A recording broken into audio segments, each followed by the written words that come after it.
So behind me is the Farewell Gap. You can kind of see it over my shoulder here. And we crossed over that yesterday about 2:40 in the afternoon and made our way about almost 2 miles down to this area here where we found some really nice camps, a couple of flat spots. You'll see them over my shoulder. This is kind of where the campground is, up in this way. And spent the night there, and now we're going to take a hike down, kind of work our way down this way, which is going to get us a little farther toward Coyote Pass. We plan to cross over that. A lot of use trail down there, so we're going to be really thoughtful about keeping an eye out for rock cairns and markers. And we've got 2 different maps to source, the Tom Harrison map, and then we took some photos from what the rangers had available at the Mineral King Ranger Station. Day 2, let's get rolling. Over and out.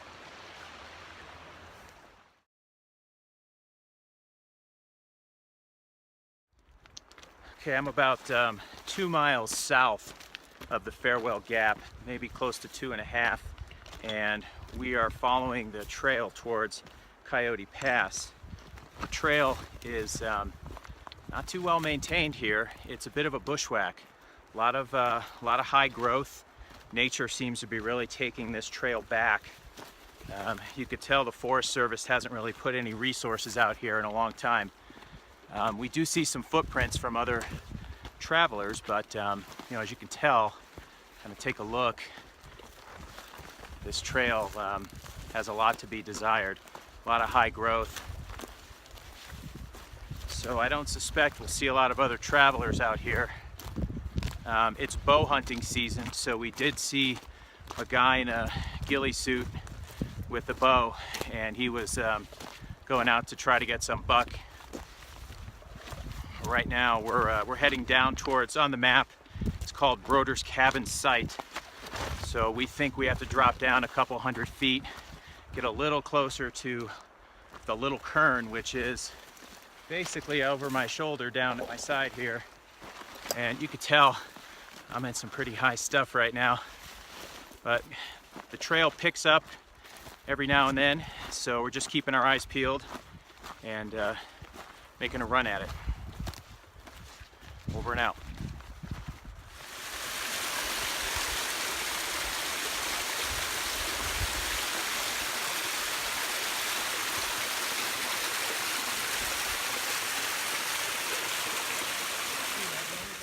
We're making our way towards Shotgun Creek, and the trail stayed pretty high. You can see over my shoulder here, that's Little Kern down there, and we thought the trail was going to be a bit closer to the Kern, but it led us high, which we believe is accurate after reviewing the topo maps.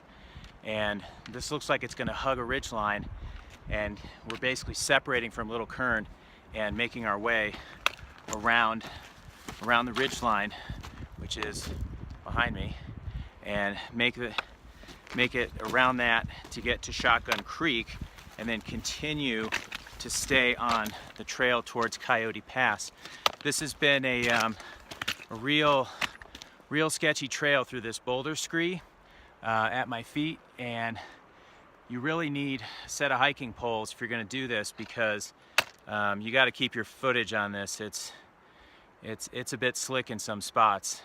So we're going to keep making our way around this ridge and following it through, and I'll check in when we get to Shotgun Creek, which is a drainage from Silver Lake. Okay, let's roll. We've made our way around what looks like a pretty sharp hairpin turn, or a J, on the map, and we can see that there's a lower trail down here, which I don't think that's the one we want. There's actually some higher areas right up here in the center of my screen where it looks like there's a trail that stays high.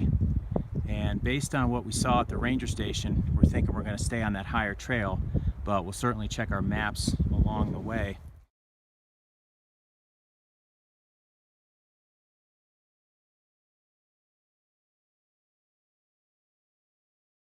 Well, by staying on that high trail, we got some affirmation with this sign right here, letting us know which way to go to Coyote Pass.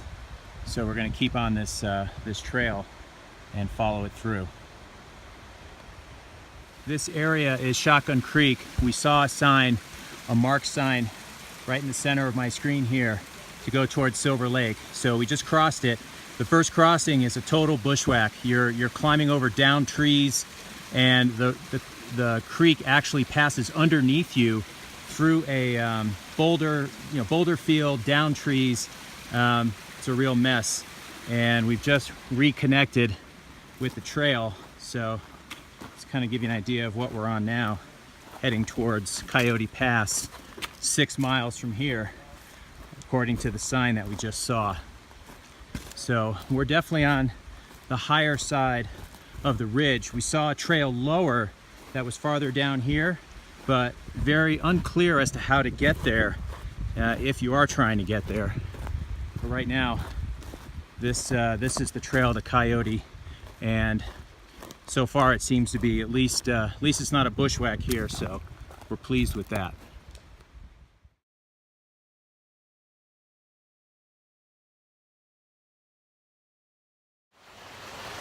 So behind me is Pistol Creek, and the trail to get here was absolutely terrible.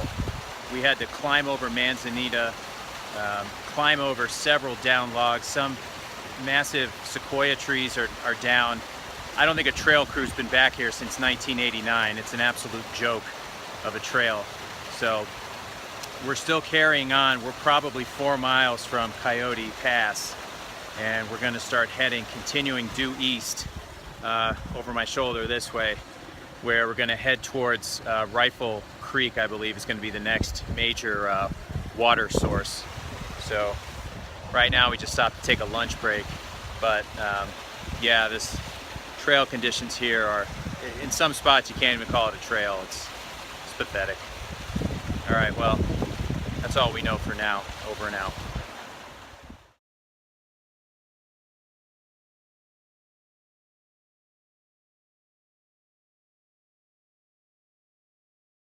Here's a piece of the trail. We're probably 3/4 of a mile past Pistol Creek, and it's a lot of steep climb. And take a look at this. This is it's pretty poor, but got to cross it.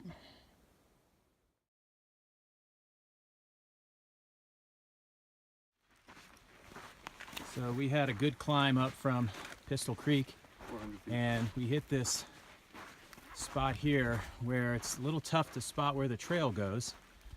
We don't think it's going high. Based on the topo maps, it appears it drops down a little bit. So it looked like the trail didn't hug to the right, but it went to the left. We found some footprints and followed them. So we're on the trail now, and it looks like it's going to take us around. We hear water, so we're thinking that we're approaching Rifle Creek coming up.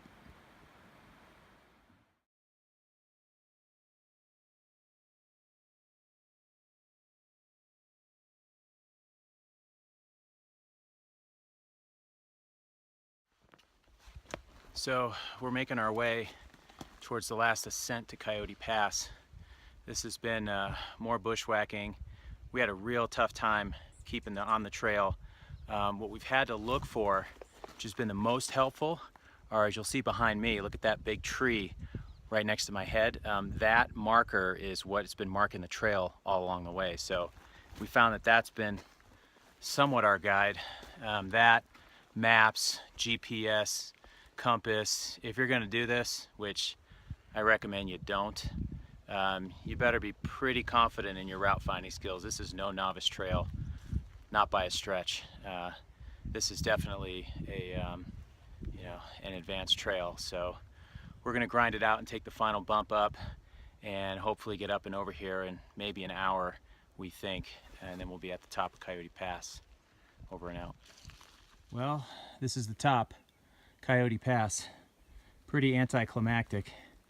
Nothing but a saddle and some tall trees. That's about all we got here. Yeah. The hike up here was rough, and that's an understatement.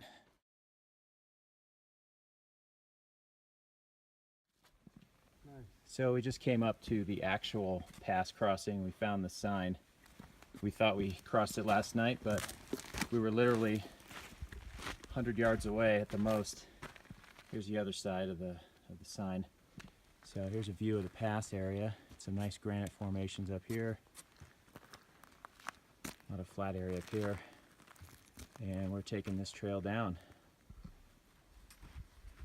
Right over Coyote Pass, heading into Sequoia National Park, we just came across these really cool granite formations.